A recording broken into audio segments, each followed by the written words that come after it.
pros, some cons,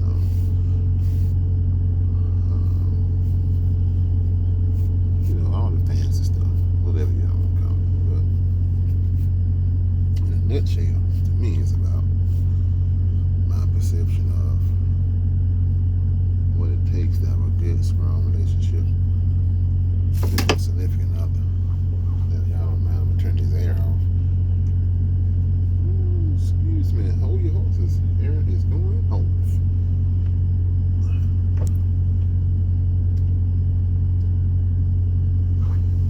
Sorry about that. We're back in the gizane. Now, relationships. I want to talk about what I think it takes to maintain a good, healthy relationship, or some struggles in relationships. Basically one and the same, I suppose. But one of the dynamics of a relationship is communication. Clearly, one of my biggest things is communicating. Communicating. How do we communicate in relationships? Well, clearly there's different kinds of communicating, regardless of whether it's a relationship or not. But most important kind of communication in relationships, as far as I'm concerned, is an open, honest communication, because you can't give someone your true self if they're not being true to you, because you're going to act accordingly to the information that you get. That's what we're going to do. We're going to act according to what we're receiving. So if they give us false information, or if we give false information, it's only going to give people misconceptions, whatever you want to call it, but certainly misconceptions of what kind of relationship you're in. Now, I am in a relationship that's different from my previous relationships. I'm considerably older than my wife now, and it clearly has its pros and cons. As an older man, one of the pros is just simply the youth, which is more energetic, more spunky, more spicy, more what's the word I'm looking for? More.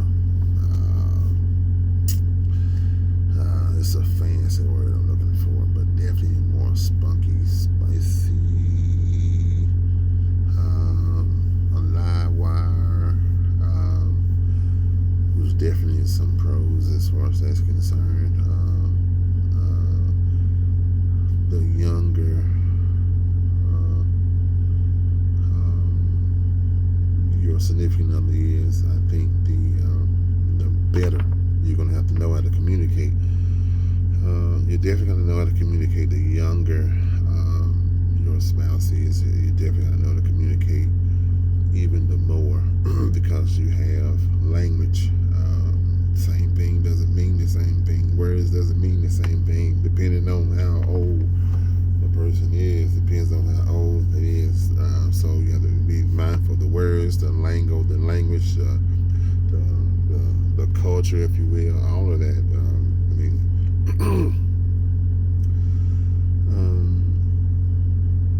Also a benefit is definitely, I feel like she keeps me younger in a sense, on my toes.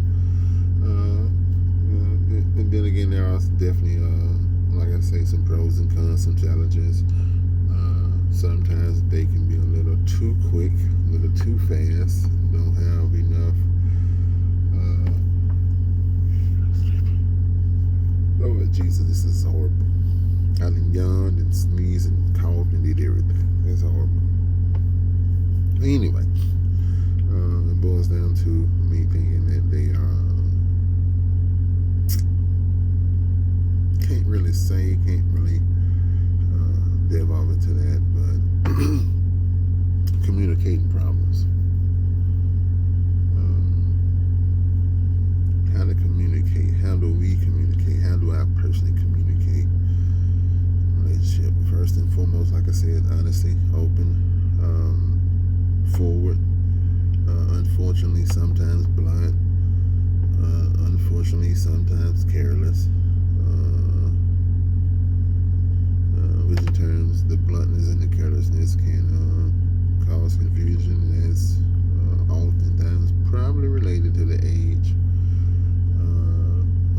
which doesn't help, because with them being spicy, spunky, and in some aspects rebellious, and tend to make for volatile arguments. Me being older, set in my ways, they being younger and want to do everything. New age.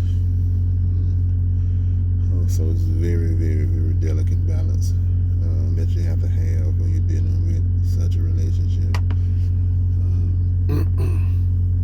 What else? Let's see, arguments. How do you deal with arguments? How do relationships? First and foremost, I would advise anybody to calm down before you can even try to conversate or talk about an argument, because if you're doing an argument, no one hears what no one says. Normally it's a matter of who can say the most hurtful things, which is definitely unfortunate. Who can say the most hurtful thing the quickest, the fastest, of the worst. So I have zero idea of the purpose of an argument. In my opinion, 9 times out of 10 is, if you're having an argument, somebody's not listening. More than likely both are not listening, but definitely somebody's not listening. So definitely I would say open, honest communicating, how to Jesus Christ.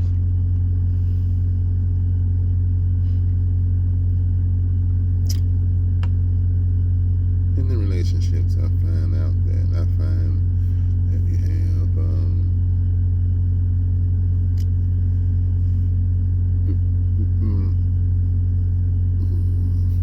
society mainly considered the lady the prize, and which is accurate.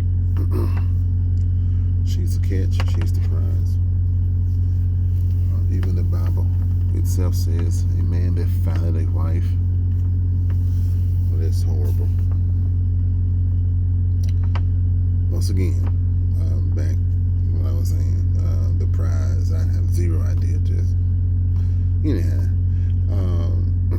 prize. The Bible says, the man that findeth a wife findeth a good thing. So definitely the wife is definitely the prize, should be considered as a prize, should be considered as valuable, should be considered as priceless as far as I'm concerned in every aspect. Now, the issue I found out with that philosophy alone, if you just have to live on that philosophy alone, in which I've unfortunately had been taught the bulk of my life, and how I've always viewed it, is that she's definitely a surprise.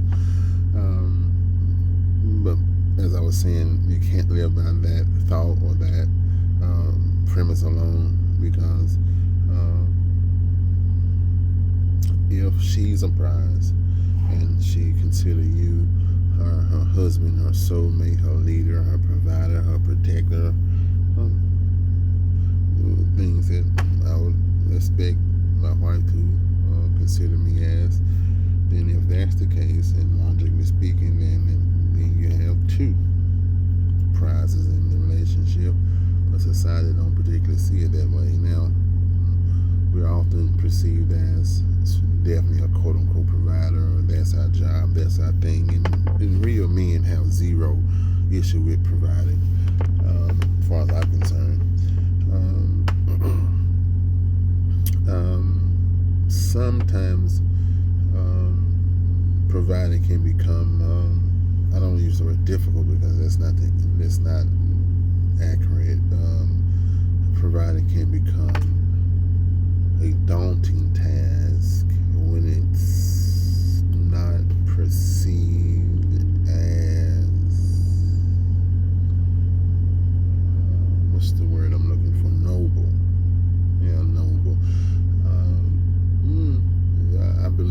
sometimes, in some instances, in some relationships, some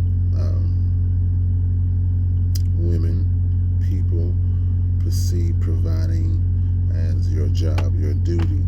So it comes with zero credit, which is the unfortunate part, because I think it's a matter of the degree in which one strives to provide. I think that should be taken in consideration.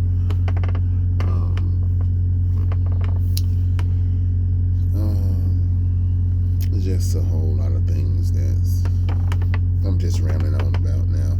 But definitely, the Bible says a wife that founded the man that founded a wife founded a good thing. So she's definitely a prize. But there's two prizes in the relationship, providing that she has a good man. Now, what makes a good man?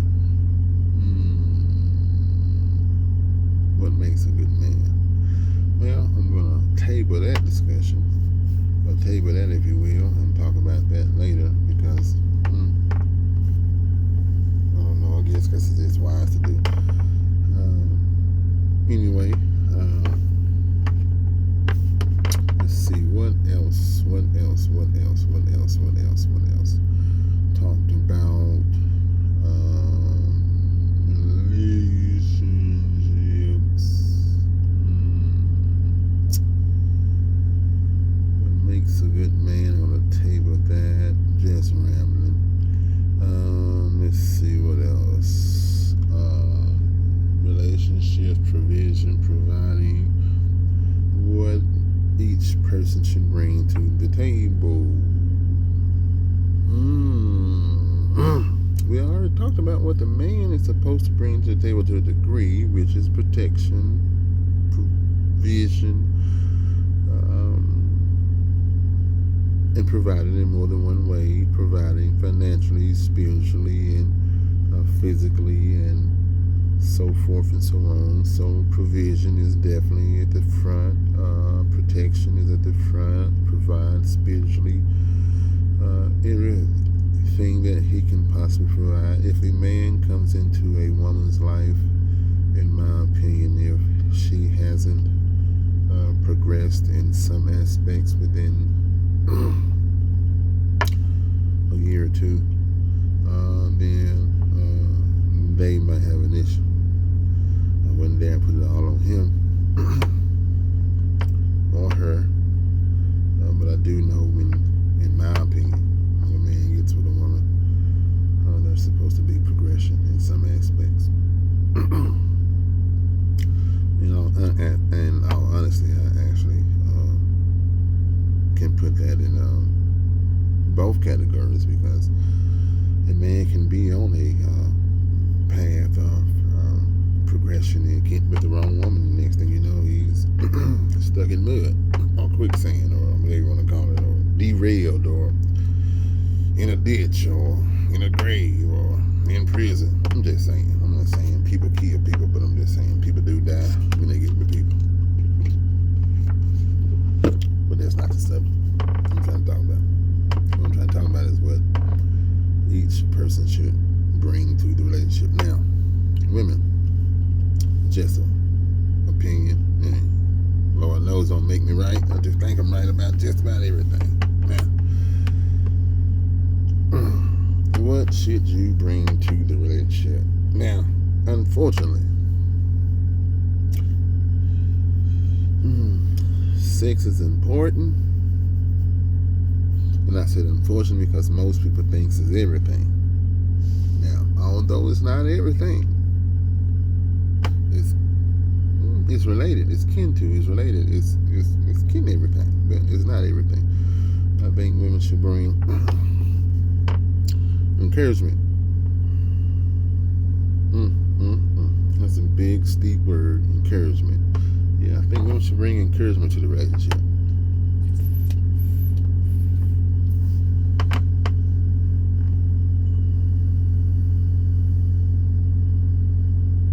Now, why do I think they should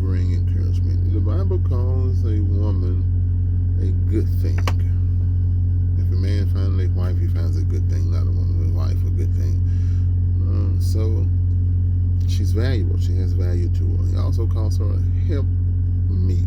Encouragement can be perceived as help. Should be help.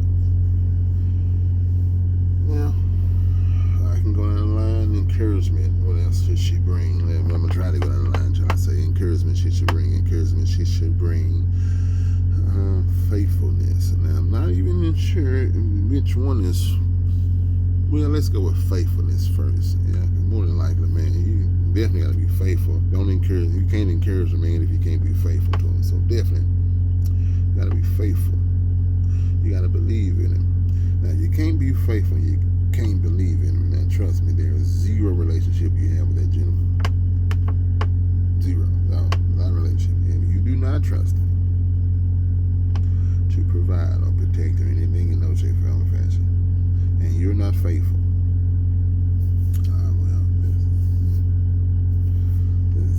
I don't know what you call that, but it's definitely not a marital relationship. Now, if it is, it's certainly not a good one, as far as I'm concerned. Now, so faithfulness. You can start off with that. She also has to bring faithfulness, being faithful to him. And by that I mean not giving up her physical body, not giving up her time, not giving up her money, not giving up her zero emotional contact with an outside male / man on a sexual connotation. Now, it's tricky as far as being platonic with men being platonic with women in relationships. As far as I'm concerned, it's tricky. It's also tricky with women being friends with men in the relationship. I'm not sure if y'all understand me. Let's try it this way. It's tricky for a man to be married to a woman and for her to have a male friend. As far as I'm concerned, it's tricky. Didn't say impossible, just said tricky. It depends on a variety of things. Now, I'm a little different, so listen to there what I believe in this very second. But I do know it's a tricky thing. Now, faithfulness. Did Dickinson I say faithfulness? She definitely believe in faithfulness. She got to believe in him. Encouragement. She have to encourage her man. She can't encourage her man. I don't know. You see, encouragement. What would I consider encouragement?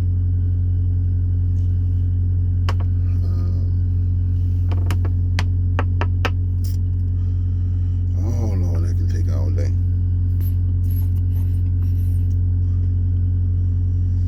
What do I consider encouragement?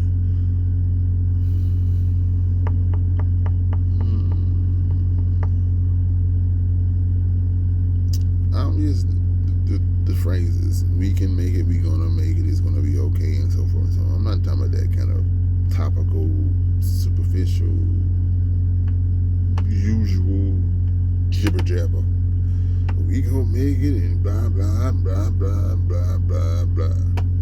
Yeah, whatever. That was some real encouragement. Like, I got $3.50 that you gave me last week, and I still got that $3.50. And if you need this $3.50, and we're gonna get this $3.50, and we gonna scratch this $3.50 because you gave me $3.50, and I didn't spend all my $3.50, and I still got $3.50, and I just so happen to have $2 of my own. Stuff like that. Encouragement. Now, not the only way you can encourage a man, but it's definitely one of them. Here's another way you can encourage a man. If you physically see times are hard, and you physically see y'all both trying to get it, now, Forget all that regular jibber. We go make it, and the Lord say greens, grocery, and eggs, and yeah, with all that gibberish. I don't know. All that. I'm trying to say is,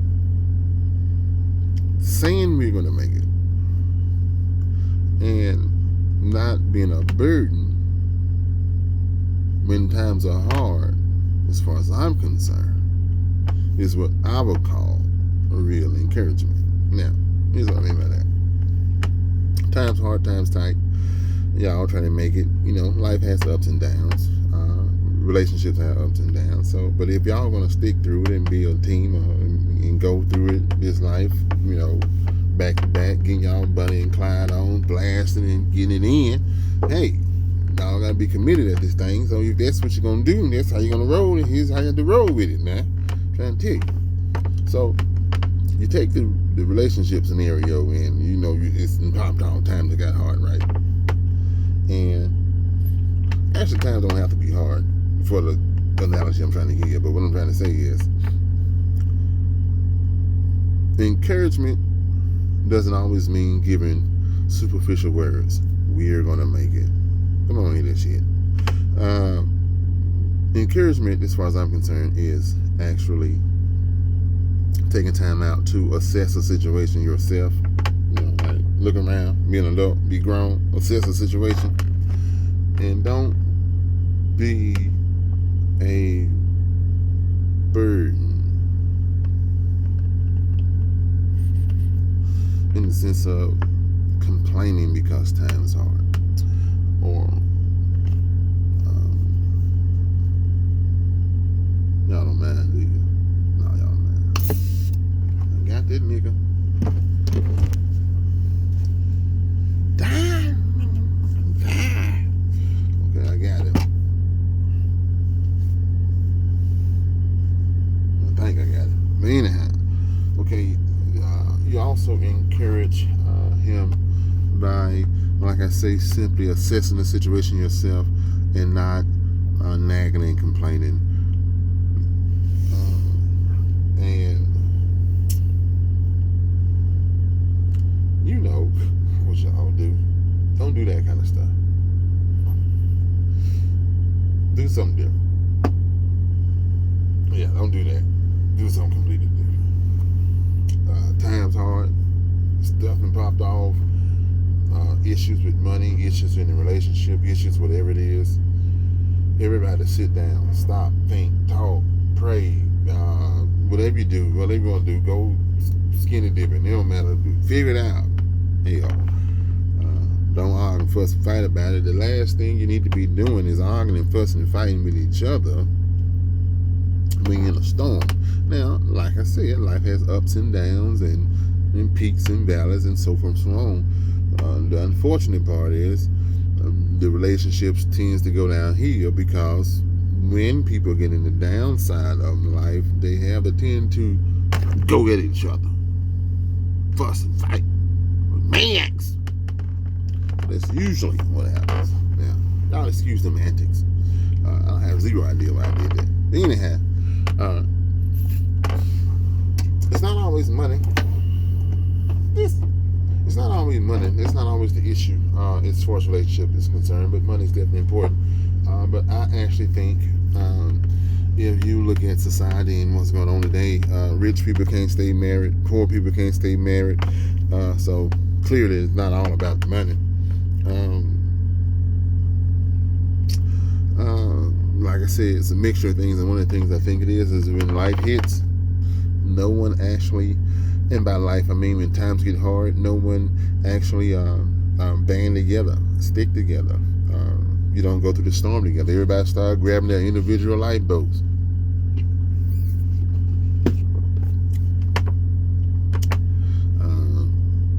Yeah, I'm gonna get my lifeboat. I'm gonna get my lifeboat. You got your lifeboat. You better get your lifeboat because I got me a lifeboat. Every man for himself when times get hard. Oftentimes, that's what I feel like. That's my opinion, especially when the reason why marriages today tends to fail. One of the biggest reason is when times get hard, they they lock horns. They get at it. They become sworn enemies. It's on and popping.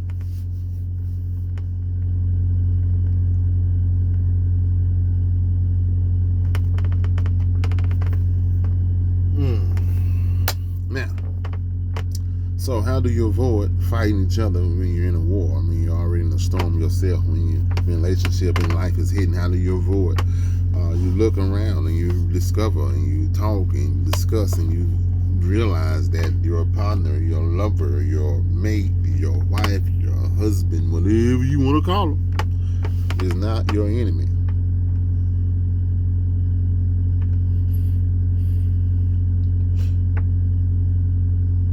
Or maybe. Is they your enemy?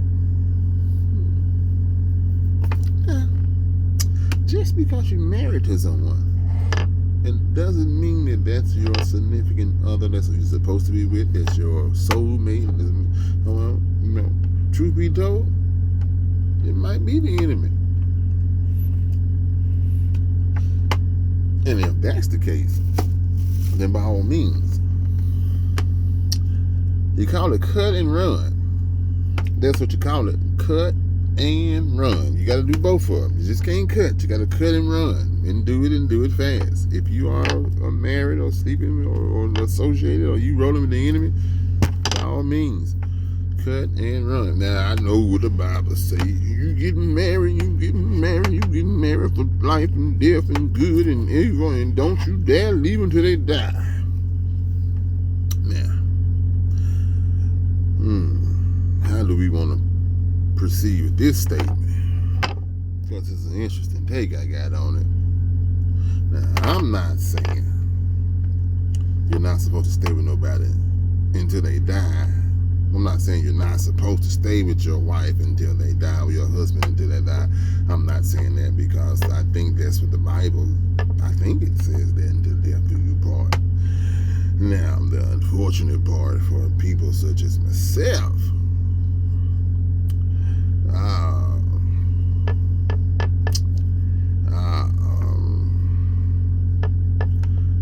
how risky do I want to go? Let's not be too risky. I'm just getting started. Yeah, I ain't gonna be too risky.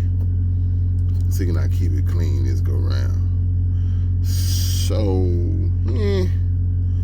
I guess that's all I can say about it. It's as simple and clean as I can keep it. Yeah, I guess. I mean, I've had, I gotta count them, 2 marriages. Yeah, 2 failed marriages. Ready to go into my 3rd one. And they say the 3rd one is a charm, or 3 times a charm, or some jibber jabber the world say, or the cliche is out there in them streets.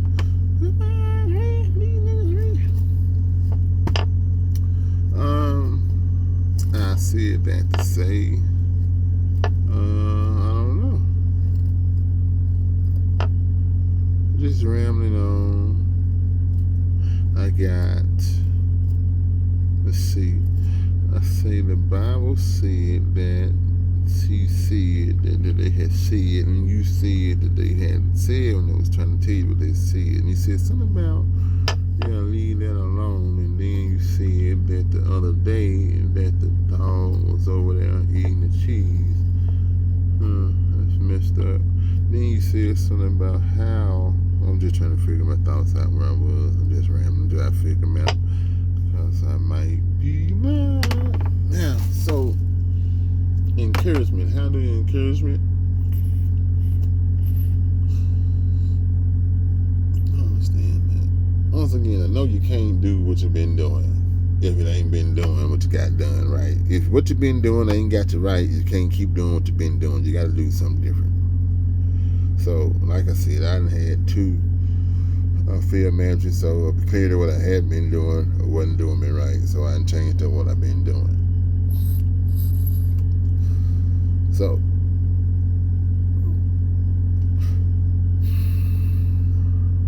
with that being said,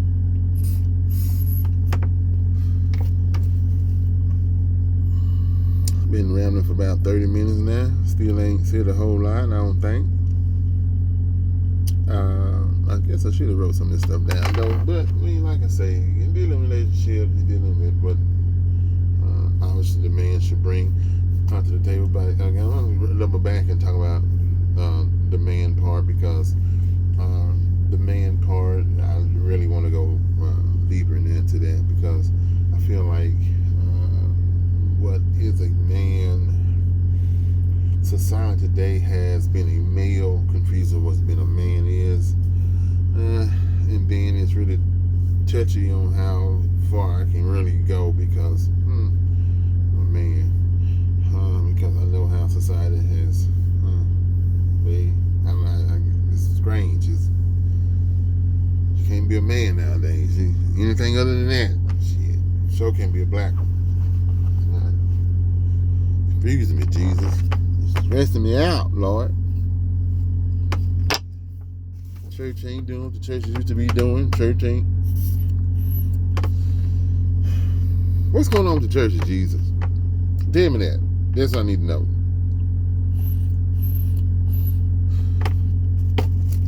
What's going on with these churches? I need to know that now. Can't figure it out. What you talking about? What's wrong with the churches? Well, here's what I'm talking about.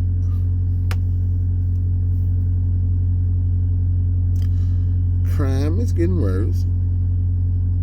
Hate crimes is getting worse.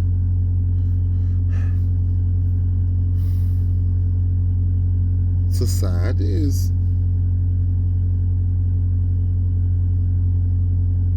to say backwards would be an understatement. Literally, the entire world seemingly has gone topsy-turvy. There's literally zero things that's normal nowadays. There's anything that's, and by normal I mean natural. Normal or natural or things that goes. I don't get it, Lord. I don't get it. I don't get it. I don't get it. I don't get it. What you mean what you don't get? Well, Lord, here's what I don't get. I don't get why we got mega, and I do mean mega churches out here in this world, and they doing their thing, and I'm not the one to be talking about how preachers and deacons and folks and who got money and who ain't. I'm not in the business of counting nobody's pocket.